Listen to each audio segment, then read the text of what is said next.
প্রিয় দর্শক, আমন্ত্রণ জানাচ্ছি কানেক্টিং বাংলাদেশে। আপনারা যারা নিয়মিত এই অনুষ্ঠানটি প্রতি শুক্রবার বেলা 5:15টায় দেখেন তারা ইতিমধ্যে জানেন আমরা কি আয়োজন নিয়ে বসি। এই অনুষ্ঠানে আমরা তথ্য প্রযুক্তি ব্যবহার করে বাংলাদেশের প্রত্যন্ত এলাকার প্রত্যন্ত গ্রাম বাংলার মানুষের সুখ দুঃখ আনন্দ বেদনা হাসি কান্না তুলে আনার চেষ্টা করি এবং তার সঙ্গে থাকে আমাদের স্টুডিওর একটু আয়োজন, তার মানে আমরা সংযোগ ঘটিয়ে দেই। আজকে আমরা নারী স্বাস্থ্য নিয়ে কথা বলবো এবং এই জন্য আমাদের স্টুডিওতে উপস্থিত আছেন ডক্টর সেহরিন এফ সিদ্দিকা। উনি হলি ফ্যামিলি হাসপাতালের স্ত্রী রোগ ও প্রসূতি বিভাগের সহযোগী অধ্যাপক হিসেবে আছেন। ডক্টর সেহরিন অনেক কষ্ট করে আমাদের এই অনুষ্ঠানে এসেছেন এবং উনি কথা বলবেন মৌলভীবাজার কুলাউড়ার টিলাগাঁও বাজারের সালামতপুর গ্রামের মহিলারা বসে আছেন তথ্যকুলানি সঞ্জিতা পালের পেছনে। অনেকেই অপেক্ষা করছেন সারাদিন ধরে আজকে আমাদের এই আয়োজনটি করার জন্য। ওখানে আমাদের টিম কাজ করছে, এটিএন নিউজের টিম কাজ করছে, তার সঙ্গে প্রায় 2 ঘন্টা ধরে আমাদের মায়েরা ওখানে বসে আছেন। আমরা আর কথা বাড়াবো না, চলে যাব সরাসরি তথ্যকল্যাণী সঞ্জিতা পালের কাছে। সঞ্জিতা, নমস্কার দিদি, ভালো আছেন? হ্যাঁ, দেখতে পাচ্ছি। আমাদের সবার খুব প্রিয় মুখ, উনি খুব ভালো একজন ডাক্তার, আপনাদের সঙ্গে কথা বলার জন্য আসছে। আমরা আসলে সময় আর নষ্ট করব না। আমরা যত এখানে যারা বসে আছেন, যে রুবিয়া আপা, জ্যোৎস্না আপা, রাশিদা আপা, যারা সবাই বসে আছেন, সবার প্রশ্ন, সবার নানা রকমের প্রবলেম, এগুলো আমরা আসলে আপার কাছ থেকে আগে সমাধানটা শুনি। প্রথমে বোধহয় রুবিয়া আপা প্রশ্ন করবে, তাই না? হ্যাঁ, রুবিয়া আপা। হ্যাঁ, রুবিয়া আপা বলেন। আসসালামু আলাইকুম। ওয়ালাইকুম আসসালাম। আমি হাতে দিয়ে একটা শোলা দিছিলাম। শোলা দেওয়া বাদে এখন মানে আমার প্রায় 3 বছর লাগিয়ে দিছিলাম। 3 বছর লাগিয়ে দেওয়া বাদে এখন দেখা যায় 1.5 বছর হয়েছে। আমার প্রচুর ব্লাড যায়, 1 মাস যায়, 2 মাস যায়, ওরকম যায়। আপনি বিবাহিত? জি, আমার 2 বাচ্চা আছে। 2 বাচ্চা আছে? জি। রুবি বেগম, আপনাকে বলছি, আপনার হাতে যে জিনিসটা লাগিয়েছেন এটা 1.5 বছর হয়েছে, তো এটা তো অ্যাকচুয়ালি 3 বছর কাজ করে, কিন্তু কোনো কারণে আপনার অনেক রক্তক্ষরণ হচ্ছে আমি শুনতে পেলাম। তো তাতে করে আমার যেটা বলার বিষয় যে আপনাকে এখনই একটা আলট্রাসোনোগ্রাফি মানে হলো এটা একটা এক্সরের মতন। ওই আলট্রাসোনোগ্রাফিটা করে ওইটাতে দেখে নিতে হবে আপনার জরায়ুতে কোনো সমস্যা আছে কিনা। এইটা আর আপনার রক্তেরও কিছু পরীক্ষা করতে হবে। তো আপনাদের ওইখানে যে মেয়েলির যে ডাক্তার যদি থাকে ওই ইয়েতে আপনাদের এলাকায়, তাহলে ওই ডাক্তারকে এখনই দেখাতে হবে, দেখে নিতে হবে যে আপনার জরায়ুতে কোনো সমস্যা আছে কিনা। আর তাছাড়া যদি আপনার ওই ইমপ্ল্যান্ট মানে যেটা আপনার হাতে লাগিয়েছেন এটা যদি কাজ না করে, সেক্ষেত্রে এটা আপনি খুলে ফেলতে হবে। এটা খুলে আপনি জন্ম নিয়ন্ত্রণ বড়ি, যেরকম সুখী মায়া বড়ি পাওয়া যায়, এটা খেলে মনে হয় আপনার সবচেয়ে ভালো হবে। এবং আপনাকে এই যারা রক্তক্ষরণে অনেক হয়, রক্ত শূন্যতা হয়, সেই জন্য আয়রন বড়ি একটা করে রোজ খেতে হবে।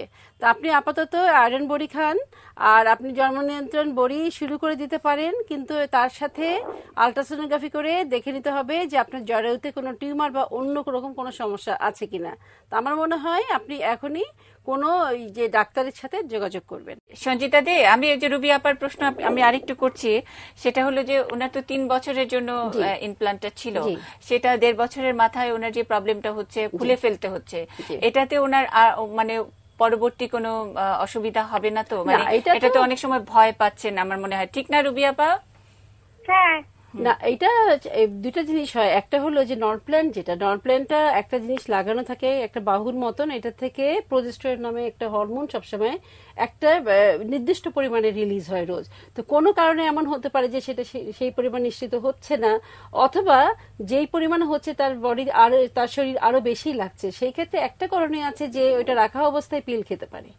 রাখা অবস্থায় পিল খেয়ে যদি ভালো থাকে তাহলে ভালো, আর যদি দেখা যায় তাতেও লাভ হচ্ছে না তাহলে এটা খুলে ফেলে, আর এটা অ্যাকচুয়ালি খুলে ফেলে ওনার কোনো সমস্যা হবে না। এই কারণে যে এটা তো লাগিয়েছে, এটা খুলে ফেললেই বের হয়ে গেলে এটার জন্য কোনো কমপ্লিকেশন হওয়ার কথা না। আচ্ছা আচ্ছা। হ্যাঁ সঞ্জিতা। হ্যাঁ দিদি, ওর কিন্তু ওটা লাগানো আছে, খাঁটিটা লাগানো আছে। আচ্ছা, এখন যে কথাটা আপা বলছেন যে যেহেতু সমস্যা হচ্ছে, যেহেতু ব্লিডিং এটা ওনাকে সুট করছে না। দিদি হ্যাঁ, এই সমস্যা হতে ও কিন্তু বড়ি খাচ্ছে। ও এখন এই সমস্যার মধ্যে বড়ি খাচ্ছে। আচ্ছা, অবশ্যই একটা আলট্রাসোনোগ্রাফি করে দেখে নিতে হবে যে অন্য কোনো সমস্যা তার আছে কিনা। আচ্ছা, তাহলে সঞ্জিতা দি, এই যে ওনাকে একটু আলট্রাসোনোগ্রাম করতে হবে, এটা একটু রুবি আপাকে ভালো করে বুঝিয়ে দেন। আচ্ছা আচ্ছা, ঠিক আছে দিদি, এরপরে কথা বলবেন জ্যোৎস্না। হ্যাঁ, জ্যোৎস্না ফুপু বলেন। আমার সমস্যা বলতে ওই যে পদ্ধতি ব্যবহার করার অন্তত আজ 5 বছর হয়েছে, এই যে প্রেশার অতিরিক্ত, তারপরে ব্লাডটা নাই, একেবারে বন্ধ। আপনি মা কোন পদ্ধতি ব্যবহার করেন? সুখী। আচ্ছা, তো এখন আপনি বলছেন যে আপনার রক্তক্ষরণটা কম হচ্ছে, ব্লাড ঠিক মতো যাচ্ছে না, তাই তো? জি জি। সুখী বড়ি খেলে, সুখী বা যে কোনো জন্ম নিয়ন্ত্রণ বড়ি খেলে একটু রক্ত কিন্তু কম যাবে, সেটাই কিন্তু নিয়ম, এবং আমরা সেটাই পছন্দ করি যে রক্তক্ষরণ কম হলে আপনার রক্ত যেটা শূন্যতার কম হবে, সেটা কিন্তু আপনার জন্য একদিকে ভালো। যে আপনি এটা মনে করবেন না যে বেশি রক্ত যাওয়া মানে ভালো, এটা কিন্তু না। যে আপনার যদি এমনও হয় যে একদিন 2 দিন 1 ফোঁটা 2 ফোঁটা সেটাও কিন্তু রক্ত যাচ্ছে, সেটা নিয়ে আপনাকে চিন্তা করার কোনো কারণ নেই। ঠিক আছে মা? ক্ষতি হইতো না তো? না, আপনার কোনো ক্ষতি হবে না, বরং আপনার শরীরের জন্য ভালো, কারণ আপনার রক্তগুলো চলে গেলে তো আপনাকে রক্ত আবার খেয়ে তৈরি করতে হবে, তাই নয় কি? সেই ক্ষেত্রে রক্ত কম যাচ্ছে, এটা তো ভালো জিনিস মা, আপনি এটা ভালোভাবে নেন। হ্যাঁ, খাওয়া খাদ্য খেয়ে তারপরে রক্ত তৈরি করতে হবে, সেটাই আমার মনে হয়। এটা হলো এরকম, আমরা আসলে এরকমই মনে করি যে রক্ত কম যাচ্ছে, যে প্রেশারটা বেশি। এইটা মা আপনার কোনো শারীরিক সমস্যা না। আপনার যদি একদিনও রক্তক্ষরণ হয়, 1 ফোঁটাও যায়, এবং সেটা যদি নিয়মিত হয়, সেটাই ভালো। তাহলে মনে করবেন যে আপনার শারীরিক সব ধরনের সুস্থতা আছে, কোনো অসুস্থতা। প্রেশার যে অতিরিক্ত অনেক ক্ষতি করে, আর শরীরের গামটা খুব বেশি জ্বালা পোড়া।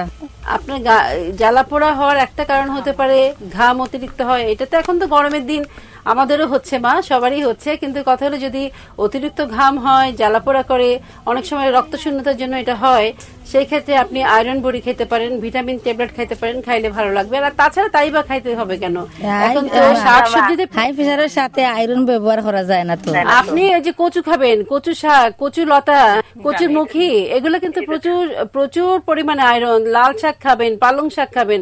আপনাদের তো গ্রাম অঞ্চলে অনেক চাষ করে দিদি, আমরা চাষও করি, আমরা তা পুষ্টি ব্যবহার করি। আর আপনাকে আরেকটা জিনিস আমি বলে দিতেছি, যে আমরা অনেক সময় মনে করি রক্ত শূন্যতা বোধ হয় এই আমরা আয়রন কম খাচ্ছি সেই জন্য, অনেক সময় কিন্তু কৃমির জন্য কিন্তু রক্ত শূন্যতা হয়। তাহলে আপনি প্রতি 6 মাস অন্তর অন্তর কৃমির ওষুধও খাবেন, তাহলে আপনার রক্ত শূন্যতা হবে না, আপনার এই ধরনের অসুস্থতা থাকবে না। ঠিক আছে মা? প্রেশার 190 অথচ 140 আছে, ট্যাবলেট ব্যবহার করতে পারবো। আচ্ছা, যদি প্রেশার এত বেশি থাকে তাহলে জন্ম নিয়ন্ত্রণ বড়ি না খাওয়াই ভালো। জন্ম নিয়ন্ত্রণ বড়ি খেলে আমরা কিন্তু বেশি প্রেশার থাকলে আমরা খেতে নিষেধ করি, তার পরিবর্তে আপনি একটা ইনজেকশন নিতে পারেন, তাই না? আপনার যে জন্ম নিয়ন্ত্রণ অফিস আছে ওখানে দেখবেন যে ওরা একটা ইনজেকশন দেয়, হ্যাঁ, জন্ম নিয়ন্ত্রণ ইনজেকশন, ওইটা আপনি 3 মাস অন্তর অন্তর একটা নিবেন, সেটাতে আপনার প্রেশার বেশি থাকলেও নেওয়া যায়। ইনজেকশন আমি নিছি প্রথম 8 বছর আগে, এটা আমার 10 মাস অন্তত 8 মাস মেন্স বন্ধ থাকে। না থাকুক, আপনার কোনো সমস্যা নেই, মেন্স না হলে কোনো অসুবিধা নেই। জন্ম নিয়ন্ত্রণের ইনজেকশন নিলে অনেক সময় মেন্স হয় না, অনেক সময় একটু ফোটা ফোটা অনেক দিন হয়, তো সেটাতে কোনো শারীরিক সমস্যা হয় না মা, এটা আপনি নিতেই পারেন। যেহেতু আপনার প্রেশার বেশি, আপনি পিলটা খাওয়া বন্ধ রাখেন। গায়ের মধ্যে জ্বালা জ্বালা পুরা করে, অ্যালার্জি ভাব আছে, অ্যালার্জি।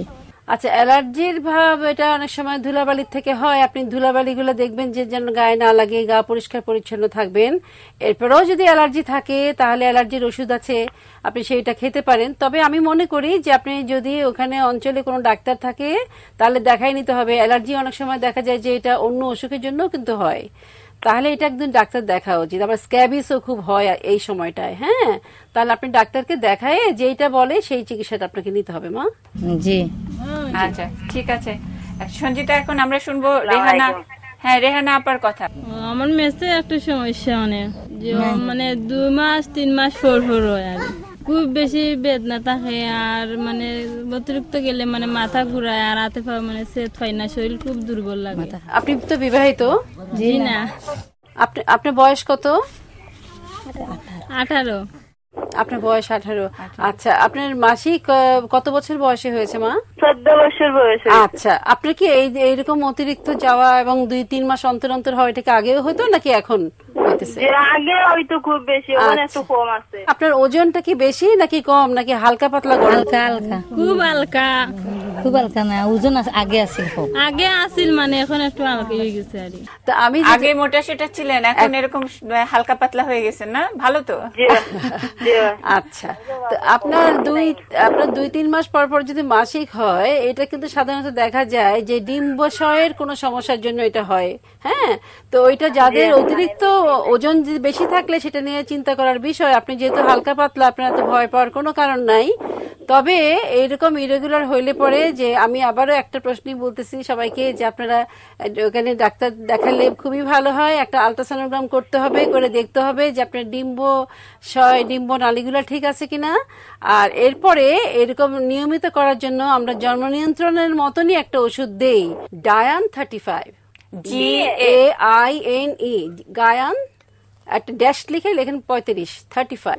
তারপরে আপনি যখন ছাড়লে আপনার মাসিক হয়ে যাবে।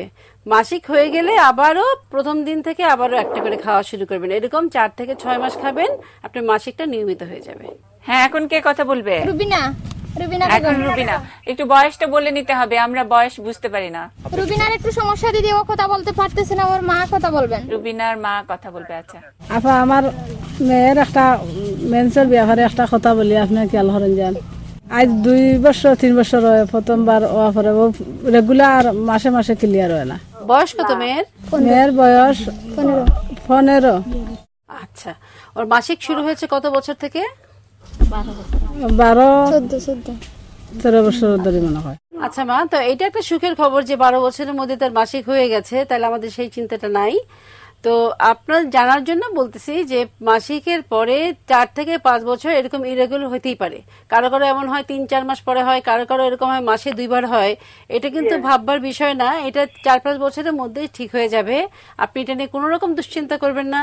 মেয়েকে নিয়মিত যখন মাসিক হবে তাকে আয়রন জাতীয় খাবারগুলা, আমি সবসময় এটা আয়রন ট্যাবলেট খাওয়াইছি, ট্যাবলেট খাওয়ান ভালো। আর এছাড়া যে আয়রন আমি আগেও বলে দিয়েছি যে কচু শাক, লাল শাক, তারপরে কচু, এই ধরনের খাবারগুলো খাওয়াবেন এবং শাক সবজি প্রচুর পরিমাণে খাওয়াবেন।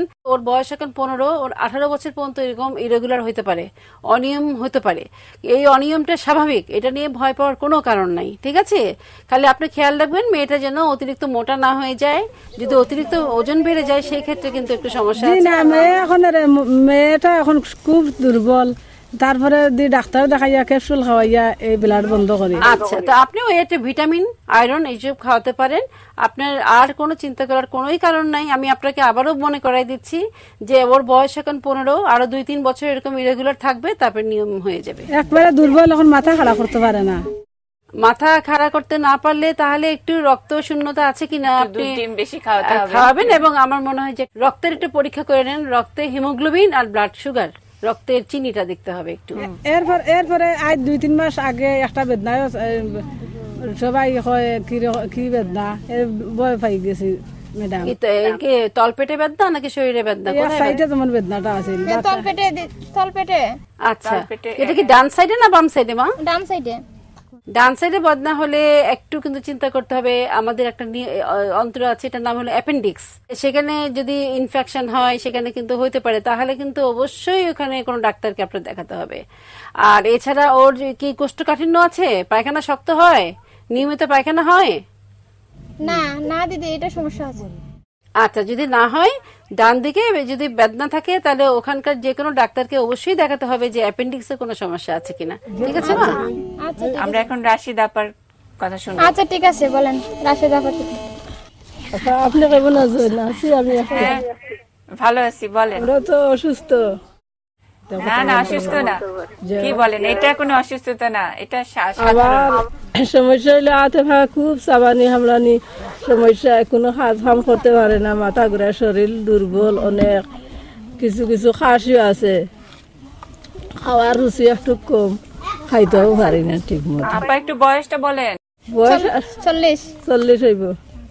40। আচ্ছা আচ্ছা, আমি বলছি মা, আপনার মাসিক কি নিয়মিত হয়? মাসিক কোন 7-8 বছরে বন্ধ হয়েছে। তো মাসিক বন্ধ হয়েছে মানে এটা